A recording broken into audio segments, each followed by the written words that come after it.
Hello friend, welcome to my YouTube channel. आज हम बात करेंगे कि इंस्ट्रूमेंट ट्यूब को सिलेक्ट कैसे करते हैं और उसकी स्पेसिफिकेशन क्या होती है। तो कोई भी ट्यूब हम जब सेलेक्ट करते हैं तो उसमें क्या क्या चीज़ें ध्यान रखनी है, ये चीज़ हम आज बात करेंगे। तो सबसे पहले आता है कि क्राइटेरिया क्या होता है ट्यूब सेलेक्ट करने का। तो सबसे पहला होता है कि compatibility of the tube with media, मतलब जो हमारी ट्यूब है उसके अंदर जो मीडिया है वो जो ट्यूब बनी हुई है जिस मटेरियल की उसके साथ कॉम्पेटेबल होनी चाहिए।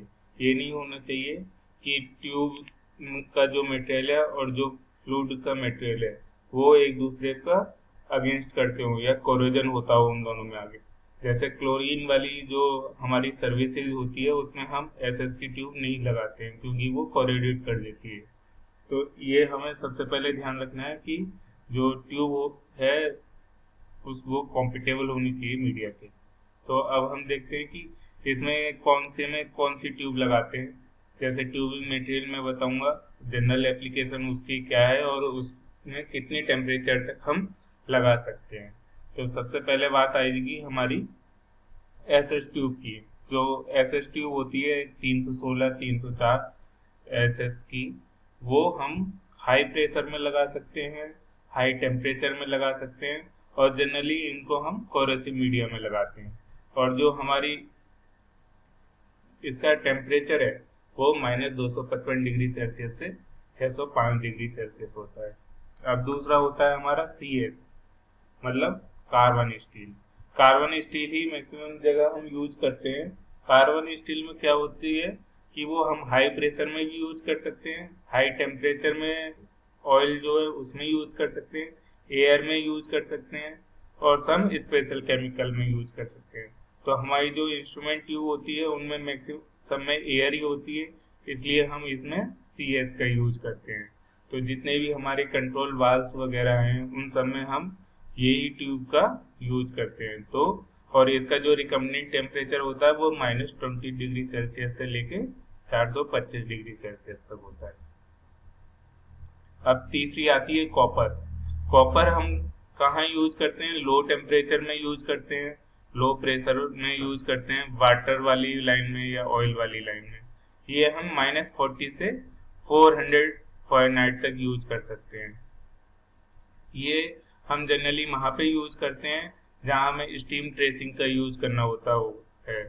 आपने देखा होगा जहाँ हम कंट्रोल वाल में जब हीटिंग रखनी होती है तो वहाँ पे हम कॉपर की ट्यूब उसके बॉडी के चारों तरफ लपेट देते हैं। तो कॉपर की ट्यूब मेनली वहीं पे यूज की जाती है। थोड़ी कॉस्ट वाइज भी देखेंगे तो ये महंगी रहती है। दूसरा क्राइटेरिया क्या है इसका? दूसरा क्राइटेरिया है सिस्टम प्रेशर। तो जो हमारी ट्यूब है उसका सेकंड इम्पोर्टेंट फैक्टर है सेलेक्ट करने के लिए ट्यूब के लिए। इसमें क्या होता है कि जो हमारी ट्यूब है वो रिकमेंडेड वर्किंग प्रेशर से कभी भी ज़्यादा में नहीं लगानी चाहिए। तो ये हमें ध्यान देना है कि हमारा ट्यूब जो है वो रिकमेंडेड प्रेशर में यूज की जाए। अब स्पेसिफिकेशन क्या होती है ट्यूब की वो देख लेते हैं।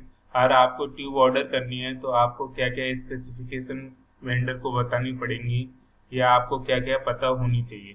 तो ट्यूब के लिए हमें सबसे पहले पता होना चाहिए इसकी मैन्युफैक्चरिंग प्रोसेस क्या है।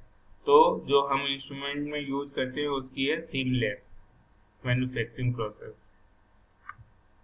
दूसरा, उसकी मटेरियल क्या है, एमओसी क्या है। तो स्टेनलेस स्टील है या सीएस है, कार्बन स्टील है, ये आपको मेंशन करना है। तीसरी चीज क्या है? Material specification. तो ये हम इंस्ट्रूमेंट में जैसे ASTM A269 का यूज करते हैं। तो ये हमारी मटेरियल स्पेसिफिकेशन हो गई। फिर हमें ग्रेड बताना है, ग्रेड क्या है। फिर उसके बाद हमें बताना है साइज क्या है, कि आपको 6 mm की चाहिए, 8 की चाहिए या 10 mm की चाहिए या 12 mm की चाहिए या फिर 1/4, हाफ इंच, 1/8 इंच, ये हमें साइज मेंशन करनी होगी। फिर उसके बाद ट्यूब की थिकनेस बतानी पड़ेगी आपको कि ट्यूब की थिकनेस कितनी है। ये भी एक बड़ा इम्पोर्टेंट रोल निभाता है। अगर आपको हाई प्रेशर में यूज करनी है तो आप ज़्यादा थिकनेस की ट्यूब यूज करेंगे और आपको कम प्रेशर में यूज करनी है तो आपको 1 mm की थिकनेस की ट्यूब यूज करेंगे। अब आपको पॉइंट्स क्या क्या कंसीडर करने हैं जब आप कोई भी ट्यूब का इंस्पेक्शन करते हैं। तो सबसे पहले जो देखना है कि आपकी जो ट्यूब है उसमें कोई बेंडिंग नहीं होना चाहिए, और बेंड होगा तो वो क्या करेगी, आपकी जो एयर है उसके फ्लो को रिस्ट्रिक्ट करेगी, या जो भी आपका फ्लूइड मीडिया है वो रिस्ट्रिक्ट होगा। तो आपके इसमें बेंडिंग नहीं होनी चाहिए। दूसरा, जो ट्यूब का पाथ है वो क्लियर होना चाहिए। जनरली अपने प्रैक्टिस में रखते हैं कि जब भी कोई नई ट्यूब लगाते हैं तो उसको हम इंस्ट्रूमेंट एयर से फ्लश कर देते हैं, जिससे कि उसमें पता हो जाए कि इसमें अंदर कोई चोकिंग वगैरह नहीं है। अब तीसरी चीज क्या होती है कि जो ट्यूब है उस पे क्या है, स्क्रैचिंग नहीं होनी चाहिए, और स्क्रैच होंगे तो जब आप फेरोल और फिटिंग को पंच करोगे तो वो क्या है, अच्छे से पंच नहीं होगा और आपके लीकेज होने के चांस हो सकते हैं। तो ये हमारी थी कि कैसे हम ट्यूब का इंस्पेक्शन करते हैं और ट्यूब में क्या क्या बातें याद रखनी चाहिए। तो इस प्रकार हमने देखा। और आपको ये हमारी वीडियो अच्छी लगी हो तो प्लीज़ लाइक एंड सब्सक्राइब और यूट्यूब चैनल।